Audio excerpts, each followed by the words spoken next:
Hey, Isabella, good morning. Hello, good morning. How are you? Good, good.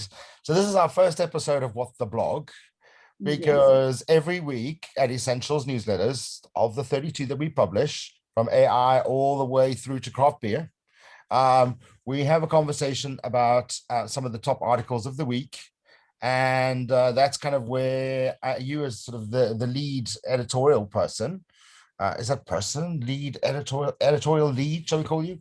Um, Yeah, where you throw up a whole bunch of articles that are from our newsletters and we decide kind of what we should be doing with them from a blog perspective. yeah. So what's hot this week? Okay, so let's go through all of the families we discussed, the topic families, and pick a couple of the best articles Right, right, right. from last week.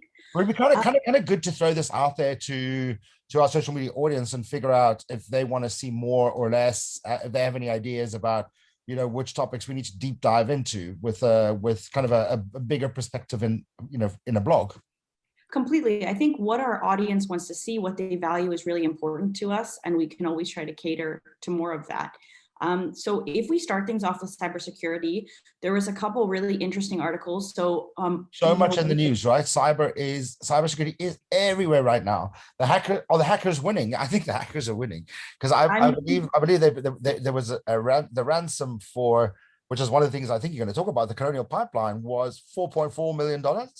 They paid it. yeah, I mean, we've all kind of heard this this ransomware attack on the Colonial Pipeline, and I think it's really mind-opening because most of us consider ransomware like hackers and they like steal some information, but to shut down like a pipeline which carries 45% of the US East Coast is a huge thing. Right. I mean, you had people waiting at gas stations. It was like the 70s again. Yeah. Um, Back I to the mean, it's future, right?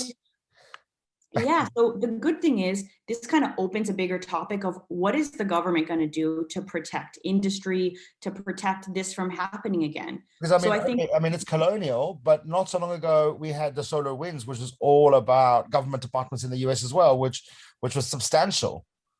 completely. So there's like, this is not the first rodeo of these guys. They keep going. The attacks are getting more complex, more interesting. And that kind of ties into another article we saw in the last week, which is about how our cybersecurity industry is completely out of control.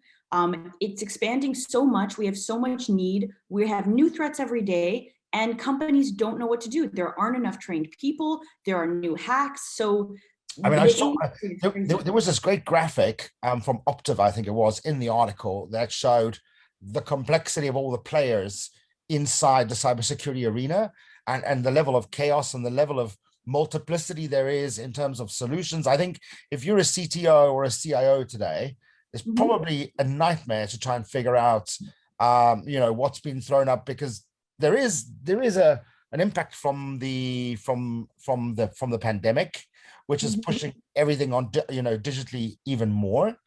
But at the same time, remote work makes some of the best security quite weak. So love to know what people have to say or think about this. So we've got kind of two articles: absolute chaos in the space, and the other one is looking into how and what the ransomware happened in the cyber in related to the cyber attack on Colonial. Yeah, so definitely let us know what you think, guys. How are we going to tackle this, growing hacker problem? And yeah, we'd love to hear.